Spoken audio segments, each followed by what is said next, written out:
Hey angels, how are y'all? How are y'all? I hope you are doing amazing. You guys, I'm not going to talk about me right now. We'll do a video to catch up, but I'm going to go ahead and drop this content because I am super excited. Um and I guess that is a funny way of describing it because people's lives had to end in order for this to even be a topic, right? So, but I'm super excited about true crime. And the excitement comes from sharing the stories of the victims. Um, because the thing about your life being taken from another person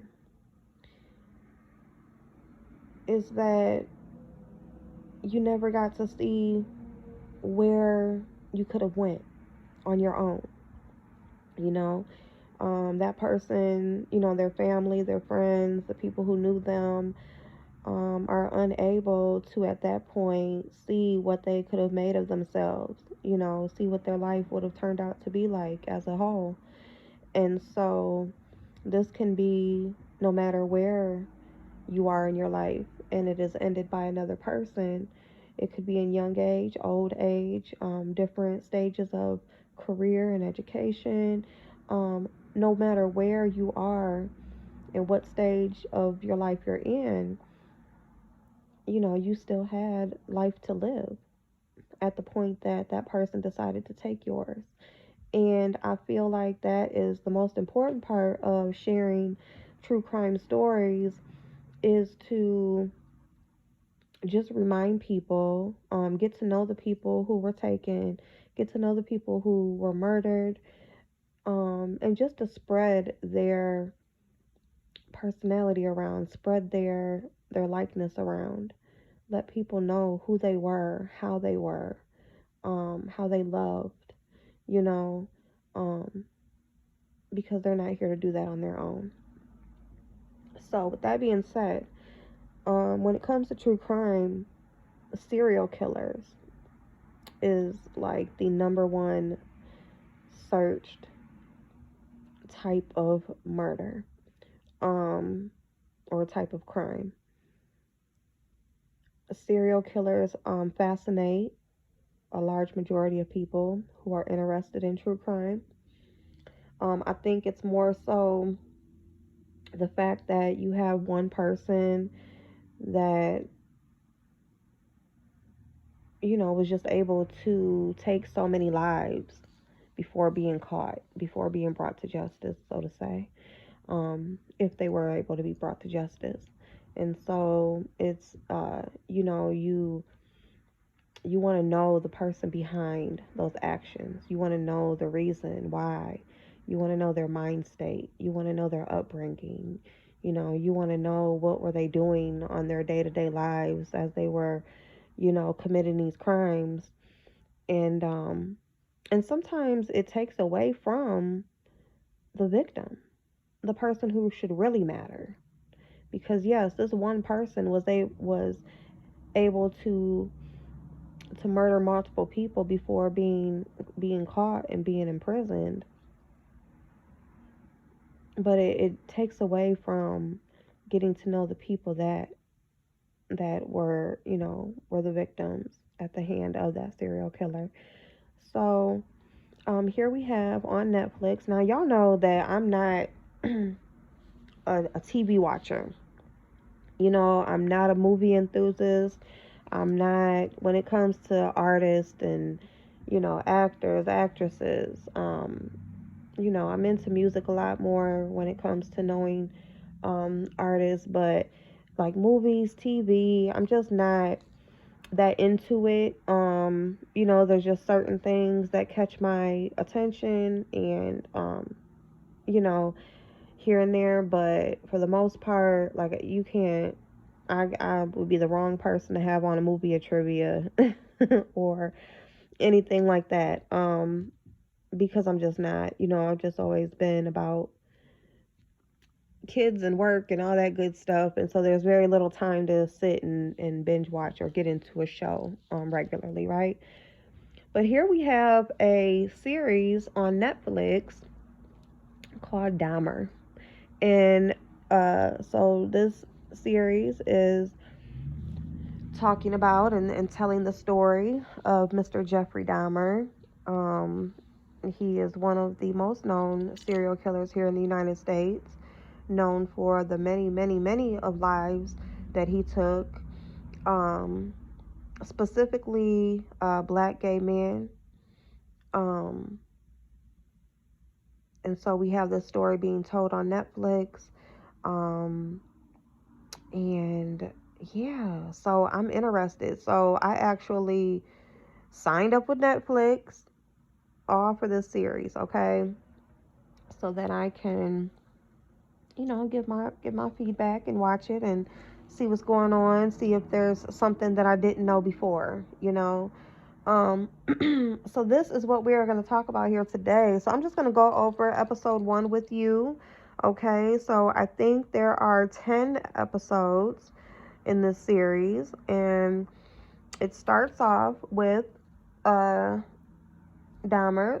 It starts off with Jeffrey, doing what he did, which is try to kill a young black gay male man. And so it starts off with him in his apartment complex.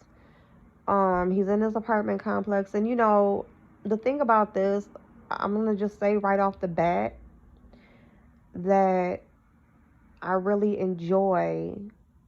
I mean, it's like spot on as far as the apartment, as far as the setup. It damn near might be the same apartment. I don't know. But the setup is just there. It's there for the time that this happened. I want to say this was in the 80s. So, the music is on point. When he's going into the club, the just the whole setting is on point. Like, it just really takes you back to that era of time, when this all went down. So you have Jeff is in his apartment. He is cleaning up from, it looks like he just got done murdering somebody, dismembering someone, and he's cleaning off his knives in the sink. And when I say clean, I use that very lightly, because it's like he's rinsing stuff off, wiping stuff down, but not really, just kind of whatever, in a whatever sort of way. Just let me hurry up and just, get this rinsed off real quick and wipe myself off so I can run out the door, right? And just so it's not noticeable for a person to walk in and they just won't see bloody knives and shit, right? So you have, he's doing that, and he's running out the door. He's running out the door. Now, his neighbor actually, and it's so funny because his neighbor um is played by oh my goodness, what is her name? Oh my goodness, she had her own show. Uh she had her own show. She just got married. Didn't she? Niecy Nash. I think, because I think, did she have a show, or she had recently just got married? Did she get married to a woman? I think. But anyway, Miss Niecy. So okay, so she is his neighbor, and I'm not gonna say nosy neighbor, but she notices her surroundings. She knows this thing's going on. She's right next door to him.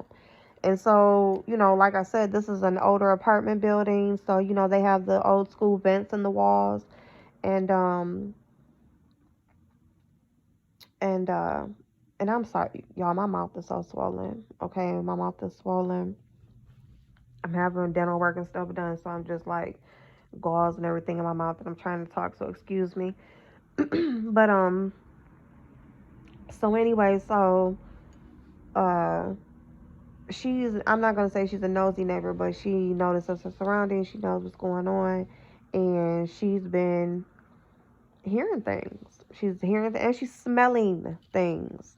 Okay, let's not forget the smell from his apartment was huge.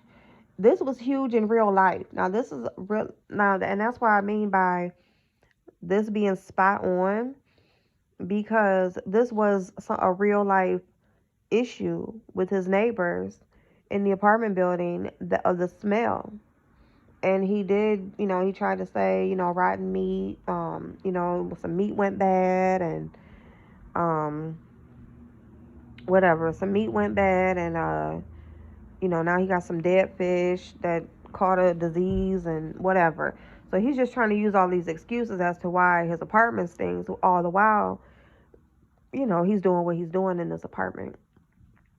So they have their exchange as far as, it's still smelling in there. And he's like, yeah, like, dang, you can really smell that, you can still smell it. I got rid of some stuff. And she's like, yeah, I know you got rid of a lot of meat, but, it should be getting better, and it's not. So that's when he went to the excuse with the fish. His fish caught a disease called the ick, is what he said. And it's from a fungus, and, and they're all dead. And so now he has to clean that out, and he'll do it this weekend. But so he goes on about his business. He goes out the door and finds himself into a bar. So it looks like it's a gay bar. So, looks like he got there kind of early. There's a couple regulars probably in there. Couple. Now, it's a black bar, right? Now, the thing about this is, excuse me, when people can go on wherever they want to go, right? But if you don't belong, or you're not a regular, or you're not coming in with other people or whatever, like, you're going to be noticed. And so, a white man coming into a black bar, gay or not, they're going to be looking like either you a cop, you trying to catch us up in something, you ain't here for something. We side-eyeing you, okay? Because what are you doing? Like, what are you doing in here?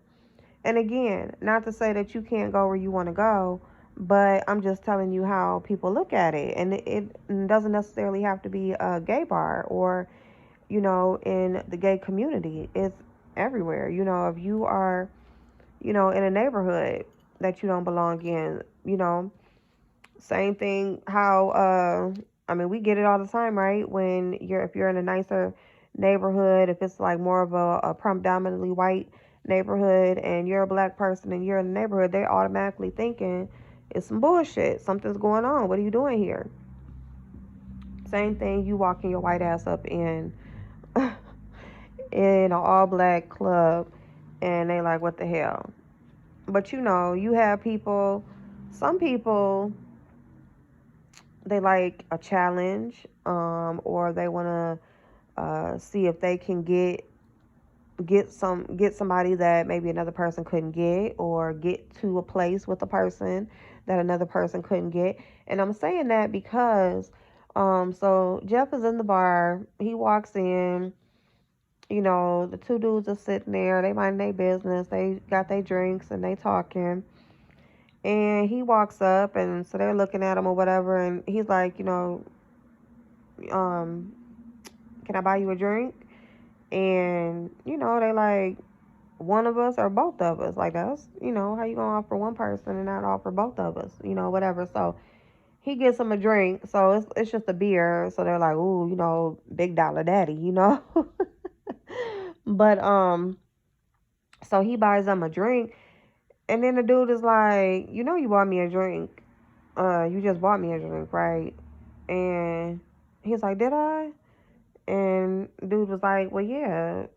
Not too many, like scruffy white guys or greasy white guys coming here, blah, blah, whatever.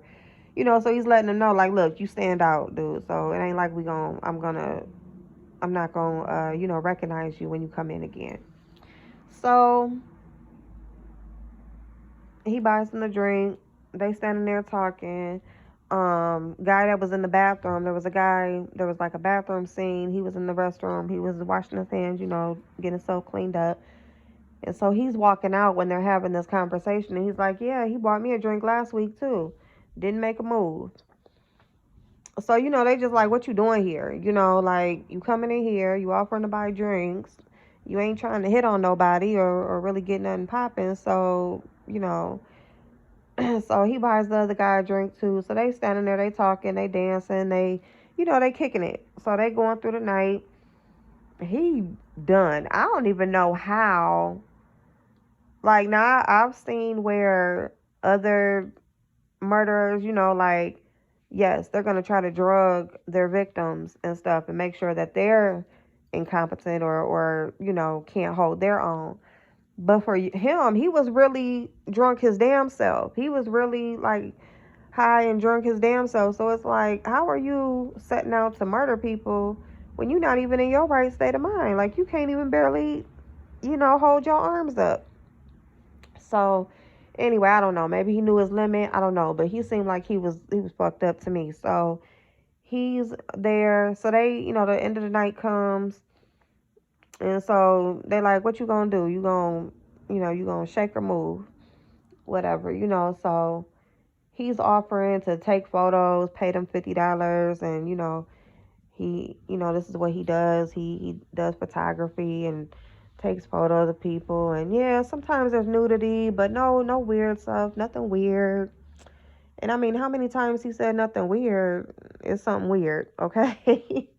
The thing is, the exact thing that somebody is trying to push in your face is you need to be looking the opposite, okay? They're trying to push one point in your face, you better be looking at the other end, all right? So the one dude, he was like, "I ain't dropping my drawers for no $50 now. You gonna have to do better, whatever." So another dude was like, "I'm cool. Like, I'm good." He looked like he had a bad feeling anyway, all the way up until the end of that scene. That guy, the look on his face was like, "Yeah, there's something weird about this dude." But so then the other dude that had came out of the bathroom earlier and was like, "Yeah, he didn't even make a move." Um, so he asked him, he's like, "Well, what about you?" And so he went ahead and took him up and left, and they was like looking side at him like, "Okay, whatever." So they go on out the door. I think the dude just really wanted the hookup with Jeff. It wasn't so much about whatever else was going on. He was going to hook up. And it ended up being a whole nother situation. So they get to the place, they get to the apartment, they get in. Jeff starts locking all these damn locks he got on his door. You know, just from off the beginning of him getting in there, dude was, it seemed like he had a funny feeling, and he almost immediately, said, I'm gonna go, and so just as quickly, Jeff stopped him from going, and no, no, I just want to do this, and to the point where then he goes and grabs a knife. He threw a pair of handcuffs on him. Just he's leaning over looking at something, and they was looking at, I think, the fish or whatever, and he just throws some handcuffs on him. Tries to give him a drink. There's stuff floating in the top of the drink, and he's like, "What's this stuff floating around?" He's like, "Oh, probably some dish soap or whatever." He still took a little sip, but didn't really drink it. Um, it was just multiple things that just kept happening, and so now he done pulled this knife out on him, telling him stop hollering, stop making noise, which that's exactly what you should be doing. In a small apartment like that, oh, you got neighbors? Oh, let me make all the noise. Okay? Because the thing about it is, even if you slice me down the middle, guess what? Somebody gonna hear it. Somebody coming to get you. Somebody gonna know something happened in here. I ain't just gonna just die quietly. Okay? When people are trying to shut you up and tell you to shut up, putting a gun to your head, putting a knife up to you, scream, holler, kick, do whatever, because whatever they're going to do it, right? And so the thing about it is you need to make as much noise and do whatever you can to save your life. Okay? But that's just a little tip. Not even for back then, I'm talking about for right now. But so he ended up complying, and then they sitting down watching a movie, and I mean there's blood spots all on the mattress, no sheets, just big ass blood stains on the mattress. I'm talking about this dude ain't trying to conceal nothing. He got this big ass barrel in the corner of his room.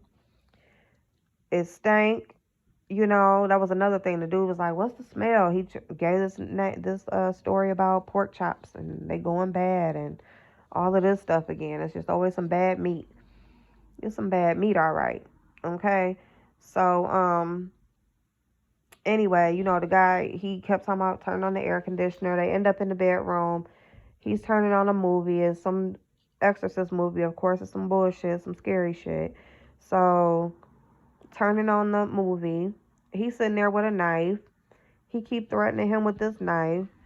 So, dude is like, fuck it. Let me try another way, right? So, now he's kind of like trying to seduce him a little bit and touching on him, trying to get him in that way or whatever. That kind of, it seems like it kind of was getting to him, so he jumped up and now he's trying to get his head back about him, like, nah, you ain't about to get over on me, let me control the situation, because he was losing control of the situation. Then the guy starts to pose and goes back, leads him back out into the living room, and starts posing, taking off his shirt. Just you want to take some photos, right? So let's take some photos. So Jeff goes and gets the camera. He's taking photos of him, and then he's like, all right, enough of this. Let's go back and watch the movie. So that's done and over with. So they back in the room again. Now they back in the room. And it's just to the point where, so he asked, he's like, let me, Jeff asked the dude, he's like, let me listen to your heart. And he's like, what? He's like, let me listen to your heart. So he's listening to his heart. He's like, oh, your heart is racing. So he's listening to his heart. And so to the point where he has his head on his chest. And then he's like leaning him back. So now he's like pushing him back with his head still on his chest, listening to his heart. To the point, so now he's laying there listening to his heart. He's like, I want to listen to your heart because I'm going to eat it. So he said that, and dude was still laying there. During this moment, I'm like, did you not just hear what he said? Because he didn't do nothing. Didn't flinch or nothing. And he's like, because I'm going to eat it. And I mean, the guy did nothing. So I'm like, oh, hell no.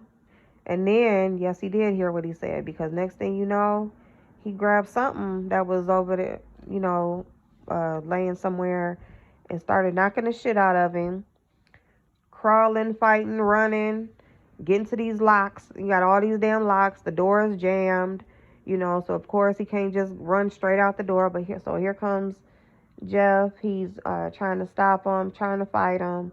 But yeah, dude got the best of him. Got him on the ground and everything, and finally got out this damn door. Got out the door, and he just ran for dear life, like literally, ran for dear life. All the way through the neighborhood, down the alley, until he ran into the police. Police comes. He tells police what's going on. They go back to the apartment. Now, I was so scared at this moment because I'm like, because they was asking him for the key to the handcuffs. So he admitted to putting the handcuffs on him, but he just tried to play it off like they were playing some gay sex game. And, he just kept on saying homosexual and gay. Like, so, basically he could so the police would just leave it alone. You know what I'm saying? Because it's like, if you make people uncomfortable, they'll just blow over it, leave it alone, try to get out the situation as fast as possible. So I think that's what he was trying to do with the police. He was just trying to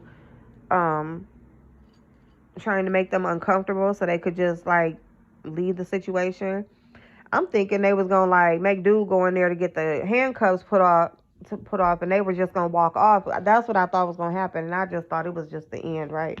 But no, they actually went in the apartment. Dude said, hell no, he ain't going in. He stayed out in the hallway the whole time. So as the police are in the apartment, Jeff is trying to navigate them, and they're like, no, you stay there. We'll do this. And so they noticed like the blood on the bed. They noticed different things around the house. They asking questions about different things that they see. He seems to have an answer until they get to this drawer. So they get into that drawer. They find the key to the handcuffs, right? But they also find a pile of pictures, Polaroids. Remember the Polaroid camera, y'all? That's what I mean. This thing was like on point with the frame of time it was, like the time frame it was. But anyway, so you have all these stack of Polaroids, and the police is going through them, and he's getting through them, and you are seeing people dead, and to the point where you see one person with no head. So, and he's like, oh fuck, these are real. This ain't just no fake shit. So as soon as he's like, oh no, this is real, Jeff tries to break for it and tries to run, and the other police tackles him down.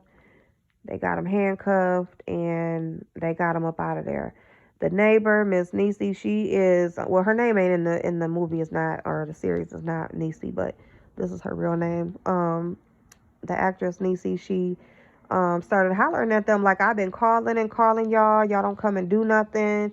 What did you find in there? I've been trying to tell y'all this, that, and the third, and y'all never came to do shit. And so they got him. They called his daddy. Excuse me. They called his daddy, Jeff's daddy, and he came down to the precinct, to the police station, and they wanted to interview the dad. So when the dad gets down there and he finds out that Jeff is being arrested on attempted murder charges, as well as they found evidence of other actual murders, and they're going down a list of evidence. I'm talking about, it's a grave site, okay? This is the damn cemetery, okay? Bodies, bones, skulls, body parts, even down to the evidence on his dirty dishes that he been eating, these people. So just evidence out the ass. So they're going through this with the dad, and the dad is giving this story about, well, you know what, he was a strange boy, but he was a good boy. He was quiet, but he was kind of weird, and whatever, like he was just standoffish, weird, strange. But because he didn't, I guess, get in no trouble because he was quiet, he's equating that with being good. Quiet doesn't mean good, okay? People look at the ones who, cause issues or are loud and destructive and things like that as that's bad. Just because you're not being outwardly destructive or loud or, that sort of thing does not make you a good person. But I digress. So this is pretty much the description that he gave of his son. They leave him. Oh, my bad, y'all. I thought somebody was at my door. But so they leave him in the room by himself for a while, and he's even the thing asking him, did they know that his son was gay? He didn't even answer that. He just whatever, it's like an unspoken thing, I guess. Unspoken, whatever topic. But so he is left in there, and now he's damn near breaking down. But not even breaking down, like, it's like he was scared to let out his emotions. He was scared to show how he really felt. And it almost looked like it was an overwhelming, it's almost like at that moment he was being told everything that he already knew about his son, but he ignored, right? So these are things that these officers just ran down. Everything that you've already been knowing about your son, everything that you've been seeing since, since him growing, watching him grow up. You've watched him grow up. You know this is who he is, and because outside authorities are confirming it to you now, it's just like just an overwhelming feeling. But even in this overwhelming feeling, don't you still aren't ready to, you're still not ready to face your own emotions about the situation, even after all these years, even with the person giving you the whole rundown right there in your face, giving you the truth that you already knew. And that's just how I took that scene. But so anyway, so yeah, so now it's on all over news. It's on CNN. It's on the local news. It's every police everywhere. The building is now just surrounded by people and cameras and reporters and just everybody. And so there's a scene where Niecy's in her apartment, and she's just in the apartment. She just watching TV. It's on the news, and she done damn near fell asleep. You hear all these pounding on doors, so I think that's what woke her up. So she gets up. She's going in the kitchen, and now they're at her door, and they're telling her that she needs to evacuate. She needs to leave her apartment. The whole building is being evacuated, and she's like, "Where am I gonna go?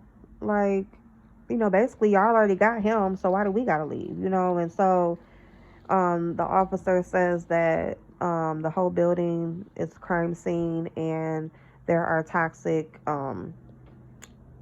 chemicals through the building, and it could be harmful to everybody. So she's like, well, how many did you find in there?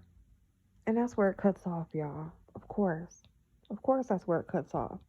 So anyway, so that is that on that, y'all. So this is a series on Netflix called Dahmer. I don't even know when it came out. But there's 10 episodes. So I'm gonna keep up with this, y'all. I'm gonna finish watching it. I'm just gonna run it through. I'm gonna just run it through and just watch them. Oh, y'all. Oh my goodness. I can't believe I found something on TV. This is like next to Law and Order for me, y'all. Okay, like, and I'm like Law and Order ride or die. Okay, but anyway, so again, we focus so many times we focus on the killers. We focus on the ones who caused the crimes, outside of focusing on the victims. And the true focus should be on the victims, because they were cut short way too soon. And they're not here to, share their personality, share who they are as a person, let everybody see their heart and their mind and everything that they were about. And so that's what we really should be focusing on. So the story itself is about Dahmer's actions, but let the focus and the glory be on the victims. I will see y'all next time. Have a great night.